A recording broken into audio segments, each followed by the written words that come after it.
요한복음 11장 1절로 4절 말씀. 어떤 병자가 있으니 이는 마리아와 그 자매 마르다의 마을 베다니에 사는 나사로라. 이 마리아는 향유를 주께 붓고 머리털로 주의 발을 닦던 자요, 병든 나사로는 그의 오라비더라. 이에 그 누이들이 예수께 사람을 보내어 이르되 주여 보시옵소서, 사랑하시는 자가 병들었나이다 하니, 예수께서 들으시고 이르시되 이 병은 죽을 병이 아니라 하나님의 영광을 위함이요 하나님의 아들이 이로 말미암아 영광을 받게 하려 함이라 하시더라. 아멘. 오늘 본문의 제목 말씀은 하나님의 영광을 위하여, 이렇게 잡고 말씀을 좀 나누어 보려고 합니다. 오늘 본문에서는 지금 당장은 사망이라는 것이 언급되고 있지는 않습니다. 그러나 우리가 잘 아는 것처럼 이 나사로는 결국 죽음 가운데 있다가 예수님께서 이 나사로를 다시 살리시는 그런 일들이 있죠. 그래서 사망에서 생명으로 이끄시는 최대의 기적이 오늘 본문에 등장을 하는데, 공간복음에서는 야이로의 딸이 이렇게, 그리고 과부의 아들이 이렇게 살아난 적이 있었죠. 그러나 이 모든 것들은 하루 만에 일어나는 소생이었습니다. 그런데 우리가 잘 아는 이 나사로는 하루가 아니었죠. 자, 그런데 이 내용이 이 요한복음에만 등장을 합니다. 이유는 공간복음에만 등장하는 야이로의 딸과 가부의 아들이 요한복음에는 등장하지 않겠죠. 그래서 보충적 성격을 가지고 이 요한복음에서는 나사로를 등장시키는 것으로 이해합니다. 왜 그런가? 비평가들이 이 야이로의 딸과 가부의 아들이 일어난 것을 혼수 상태나 기절해서 깨어난 것으로 이해하고 주장하는 사람들이 있었거든요. 그래서 이 나사로의 내용을 등장시켜서 소생이라는 것을 정확하게 이야기합니다. 혼수 상태에서, 기절이나 어떤 상태에서 그냥 다시 깨어난 것이 아니라 죽었다가 다시 살아났다는 이야기를 하고 있는 겁니다.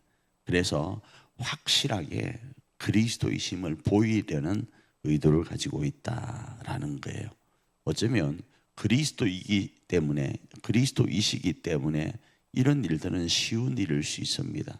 그런데 사람을 위해서 확실하게 그리스도이심을 드러내기 위해서 요한복음에서는 이 나사로를 다시 살리시는 내용을 언급하고 있다, 이렇게 이해할 수 있습니다. 그 중에서 요한복음에만 기록된 이 나사로의 내용이 또 왜 그렇게 기록되었는가를 살펴보면, 공간복음은요, 기록 연대가 대략적으로 AD 50에서 70년입니다. 그런데 요한복음은 AD 85년에서 90년으로 이해되어지거든요. 그래서 왜 이렇게 이해되어지는가 하면 나사로에 대한 하나님의 배려다, 이렇게도 이해할 수 있습니다. 왜 그런가? 우리가 지금 살펴보고 있는 실로암 목가에 있던 그 눈먼 자를 얼마나 사람들이 괴롭힙니까? 가뜩이나 나사로, 이 세 남매는 의지할 곳이 없는 고아와 같은 존재들입니다. 이들에게는 울이 없습니다. 그러니까 울타리가 없습니다. 그래서 그들의 박해를 차단하기 위해서 하나님께서는 요한복음에만 기록하지 않았나, 이렇게 주석하는 학자들도 있습니다. 자, 그 중에 오늘은 본문에서 두 가지를 좀 살펴보려고 하는데, 하나는 요한복음 11장 1절에 등장하는 겁니다. 10장에서 우리가 아는 것처럼 이러저러한 이유로 많은 사람들이 예수님을 믿기 시작했습니다. 그런데요, 11장 시작할 때 오늘 본문에는 나와 있질 않지만 원어에는 그런데로 시작하고 있습니다. 많은 사람들이 예수님을 믿는 그때에 그런데 이런 일이 있었다라는 거예요. 좀 세상 표현을 하면 초치는 일이 있었다라는 거예요. 갑자기 예수님이 사랑하시던 사람이 죽어가는 일이 있더라, 이겁니다. 두 번째로는 오늘 본문에 처음 시작하는 부분이 어떤 병자가, 이렇게 표현을 합니다. 그리고 나서 나사로를 언급을 해요. 여기서의 어떤 병자는 예수 그리스도에게는 모든 이가 동일하다를 이야기하려고 하는 것으로 추석합니다.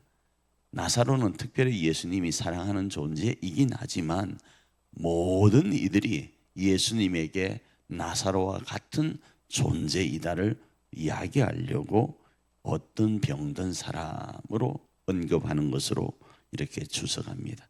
이 말씀을 오늘 우리 삶에 적용해 가기를 원합니다. 세 가지로 적용하기를 원합니다. 하나는 예수님은 그리스도시다. 단순히 사람이 혼수 상태나 기절에서 깨어나는 것이 아니라 확실하게 예수님은 그리스도시다를 보이시는 강력한 능력 가운데 하나가 죽은 자도 살리시는 이시다라는 겁니다. 두 번째 적용할 것은 환경과 여건이 잘 되어갈 그때에도 우리의 삶 가운데 어려움은 일어날 수 있다라는 겁니다. 우리의 인생이 걸어갈 수 있다라는 겁니다.